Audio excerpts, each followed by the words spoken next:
चुन्नटों वाली नाइटी के लिए पैटर्न बनाना। पिछले पाठ में हमने नाइटी बनाने के लिए जरूरी मानक नाप की पहचान की थी। इस पाठ में हम देखेंगे कि ड्राफ्ट के निर्देशों के आधार पर त्रिकोणीय स्केल का इस्तेमाल करके कैसे चुन्नटों वाली नाइटी का पैटर्न बनाना है। उद्देश्य: इस पाठ के अंत में आप त्रिकोणीय स्केल का प्रयोग करके चुन्नटों वाली नाइटी का पैटर्न बना पाएंगे।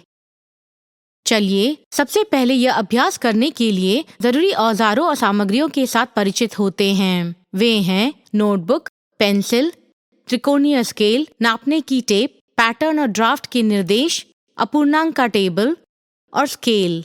चलिए अब देखते हैं कि त्रिकोणीय स्केल का इस्तेमाल करके नोटबुक में चुन्नटों वाली नाइटी का पैटर्न कैसे ड्राफ्ट करते हैं।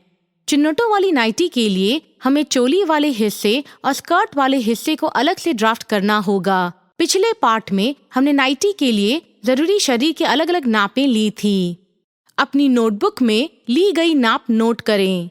यहाँ पूरी लंबाई 60 इंच, सीने का घेरा 35 इंच, कंधे की चौड़ाई 14.5 इंच, चोली की लंबाई 12.5 इंच और नीचे की चौड़ाई 65 इंच है। चोली और स्कर्ट के टुकड़े के लिए ड्राफ्ट के निर्देशों से देखें कि क्या शरीर के नाप का कोई अपूर्णांक लेने की जरूरत है। आप आसानी से विभाजनों की पहचान कर सकते हैं शरीर के नाप के चिन्हों के पास लिखे अपूर्णांक की जांच करके। इस मामले में आपको सीने के घेरे का 1/12वां भाग और कंधे की चौड़ाई का आधा भाग और नीचे की चौड़ाई का 1/4 पता लगाना है। इसके लिए हम अपूर्णांक का टेबल इस्तेमाल करेंगे। यहाँ सीने का घेरा 35 इंच है, इसलिए अपने अपूर्णांक के टेबल के पहले कॉलम में 35 पता लगाएं। अब स्केल 35 के नीचे रखें और 35 के पहले अपूर्णांक का 1/12वां भाग पता लगाएं। यहाँ हमें मूल्य 3 के रूप में मिल रहा है। इसी तरह कंधे की चौड़ाई जो 14.5 इंच है उसका आधा भाग पता लगाएं। अपूर्णांक की टेबल से हमें यह 7.25 के रूप में प्राप्त होगा।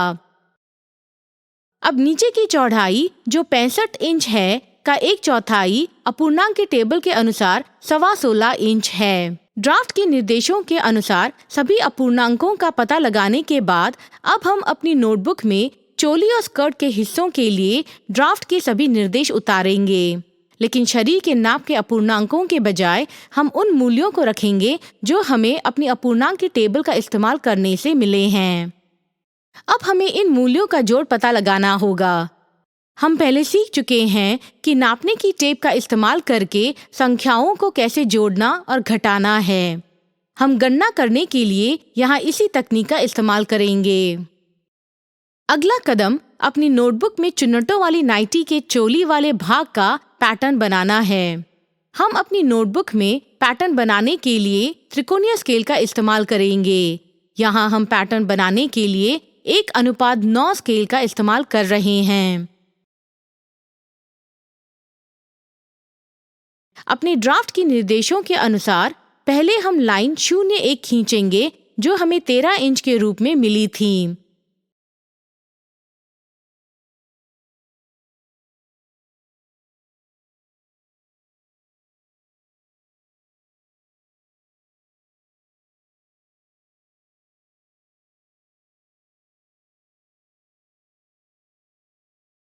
फिर हम अगली लाइन 0.2 खींच सकते हैं जो कि 7.5 इंच है। चोली वाले हिस्से की शेष लाइनें बनाने के लिए ड्राफ्ट के निर्देशों का पालन करें।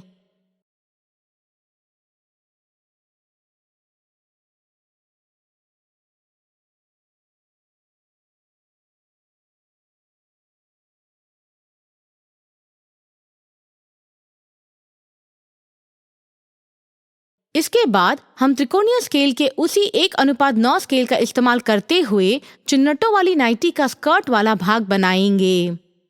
शुरुआती बिंदु 9 मार्क करें और बिंदु 9 से शुरू करके लाइन 9-10 खींचें जो कि 47 इंच लंबी है। इसके बाद लाइन 9-11 खींचें जो कि 17.25 इंच है। इसी तरह ड्राफ्ट के निर्देशों के अनुसार अन्य लाइनें बनाएं।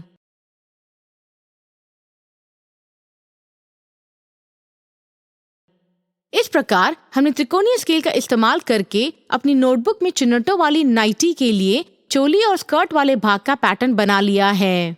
इस पाठ में हमने सीखा कि त्रिकोणीय स्केल का इस्तेमाल करके चुन्नटों वाली नाइटी का पैटर्न कैसे बनाना है। इससे पहले कि हम समाप्त करें, चलिए हम चुन्नटों वाली नाइटी के लिए पैटर्न बनाने में शामिल प्रमुख कदमों पर नजर डालें। वे हैं: कदम 1, ड्राफ्ट के निर्देश देखें, यह देखने के लिए कि शरीर की कौन सी सभी नापें लेनी हैं। अपनी नोटबुक में नाप नोट करें। कदम 2, पैटर्न के निर्देशों की जांच करें, यह देखने के लिए कि क्या आपको शरीर के नाप का कोई भी अपूर्णांक पता लगाने की जरूरत है। अगर ऐसा है तो पता लगाए जाने वाले सभी अपूर्णांकों के साथ टेबल बनाएं। कदम 3, शरीर के नाप के अपूर्णांकों का पता लगाने के लिए अपूर्णांक के टेबल का इस्तेमाल करें। कदम 4, शरीर के नाप के अपूर्णांकों की बजाय अपूर्णांक की टेबल से मिले मूल्य रखकर अपनी नोटबुक में ड्राफ्ट के निर्देश उतारें। कदम 5, संख्याएं जोड़ें या घटाएं अगर कोई हो। कदम 6, त्रिकोणीय स्केल की मदद से अपनी नोटबुक में पैटर्न बनाएं। इसके साथ हम इस पाठ के अंत में पहुंच चुके हैं।